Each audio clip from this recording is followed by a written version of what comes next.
بات یہ ایک واقعہ عرض کرتا ہوں.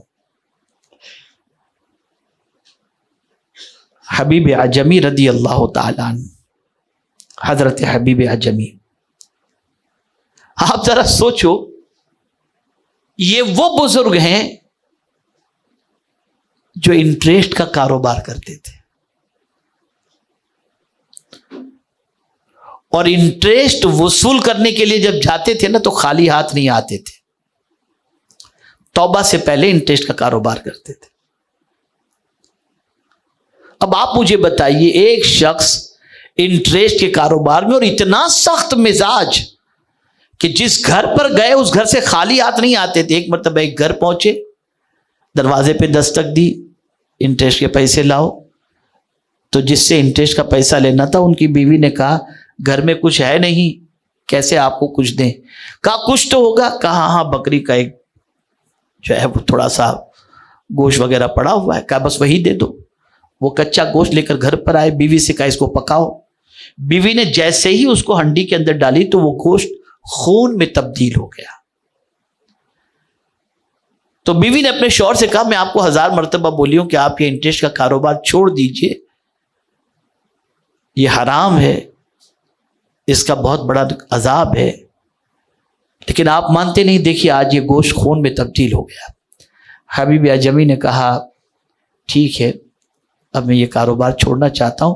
اس زمانے میں سید التابعین حضرت حسن بصری رضی اللہ تعالی عنہ، وہ حضرت حسن بصری جن کی پرورش مولا علی کے گود میں ہوئی ہے، تو ان کی محفلیں لگا کرتی تھی. اس نے سوچا میں اس محفل میں جاؤں، جا کر کے توبہ کر لوں. حضرت حسن بصری خطاب فرما رہے تھے اور تقریر میں فرما رہے تھے توبہ کا دروازہ کھلا ہے، اگر کوئی سچے دل سے توبہ کر لے تو اللہ اس کے گناہ کو معاف کر دے گا، چاہے وہ حبیب عجمی ہی کیوں نہ ہو.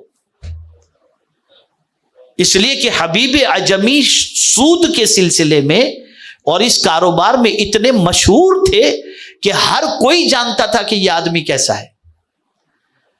تو انہوں نے اعلان کیا حبیب عجمی بھی توبہ کر لے تو اللہ تعالیٰ اس کی توبہ قبول کر لے گا. اب وہ گئے تھے توبہ کی ہی نیت سے. وہ آگے بڑھے، عرض کرتے ہیں حضور آپ نے کیا فرمایا؟ کہا حبیب عجمی بھی توبہ کر لے تو اللہ توبہ قبول کر لے گا. کہا حضرت ایک بار اور فرما دیجئے. کہا حبیب عجمی بھی توبہ کرے تو اللہ توبہ قبول کر لے گا. کہیں ہاتھ بڑھایا اس نے، کہا حضور مجھے توبہ کرا دیجئے. حبیب عجمی رضی اللہ تعالیٰ عنہ ہاتھ بڑھاتے ہیں، توبہ کر لیتے ہیں حضرت حسن بصری کے ہاتھوں پر. آئندہ انٹرسٹ کا کاروبار نہیں کروں گا، یہ عہد کر لیتے ہیں. جن جن کا پیسہ لیا تھا وہ لوٹانے کا انہوں نے ارادہ کیا. اب یہی جب توبہ کے ارادے سے گھر سے نکلے تھے حضرت حسن بصری کی محفل میں جانے کے لیے، تو محلے کے لڑکے کہتے تھے ہٹو ہٹو ہٹو ہٹو، حبیب عجمی سود خور آ رہا ہے، کہیں اس کے پیر کی مٹی اپنے اوپر گر جائے گی تو اللہ کا عذاب ہم پر بھی نہ آ جائے، ہٹو ہٹو ہٹو. لیکن جب توبہ کر کے پلٹ رہے تھے تب محلے کے بچے کہہ رہے تھے اللہ کا ولی حبیب عجمی آ رہا ہے. اگر کوئی یہ تصور کرتا ہے کہ بدل نہیں سکتا، امپاسبل ہے. ہاں اتنا ضرور ہے، ہمیں کوشش کا حکم دیا گیا ہے، ہمیں کوشش کرنا ہے بدلنا اس کے دستے قدرت میں، دل بدلنا اس کے دستے قدرت میں. تو یہ جو ایک مینٹلٹی ہوتی ہے سدھرنے والا ہی نہیں ہے یا سدھرنے والی ہی نہیں ہے، جیسا کہ عام طور پر گھر کے اندر سچویشن ہوتی ہے جس کی وجہ سے سوسائٹی بریک ہوتی ہے، گھر میں پرابلمز کریٹ ہوتے ہیں، نتیجتاً حالات بد سے بدتر ہوتے چلے جاتے ہیں. تو آپ کسی کی نیتوں کو نہیں جان سکتے، کسی کے فیوچر کو نہیں دیکھ سکتے. ایک جملہ میں آپ کی نظر کر رہا ہوں، پوری زندگی یاد رکھیے گا. آپ کو آج کی گفتگو یاد رہے یا نہ رہے، یہ جملہ ضرور یاد رکھیے گا. کسی گنہگار کو دیکھ کر کبھی مت سوچئے گا کہ یہ شخص کبھی سدھر نہیں سکتا، اور کبھی خود نیکی کرتے ہوئے یہ مت سوچئے گا کہ میرے پیر پھسل نہیں سکتے.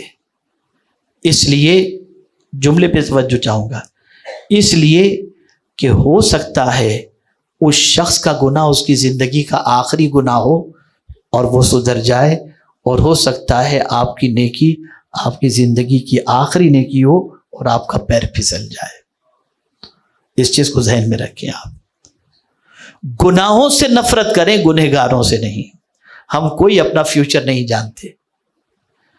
بہت سارے ولایت کے مقام پر فائز ایسے لوگ بھی ملیں گے جس کے بعد ان کے پیر پھسلے اور اللہ تعالیٰ نے ان سے ولایت کا تاج چھین لیا. تو ایک چیز یہ ذہن میں رکھیں کہ جو ہمارا آپس میں جو رشتہ خراب ہوتا ہے اور ساری چیزیں جو بگڑتی ہیں، اس کی وجہ ایک یہ ہوتی ہے یہ کبھی نہیں سدھر سکتا. یہ سیکنڈ چیز ہوتی ہے. اور تھرڈ چیز ہوتی ہے کمپنی. خاندان میں، معاشرے میں کچھ لوگ ایسے ہوتے ہیں جو کبھی جوڑنے دینا چاہتے ہی نہیں، کبھی نہیں چاہیں گے. وہ ایسا مرچ مسالہ لے کر کے آتے ہیں کہ آپ کی کوشش کو پل بھر کے اندر ختم کر دیں. پتہ نہیں، جہاں میں سمجھتا ہوں شیطان کا دماغ بھی نہیں پہنچتا ہوگا وہاں ان کا دماغ پہنچ جاتا ہے اور ڈھونڈ ڈھونڈ کے لاتے ہیں. ایسی کمپنی سے بچو، ایسی سوسائٹی سے بچو.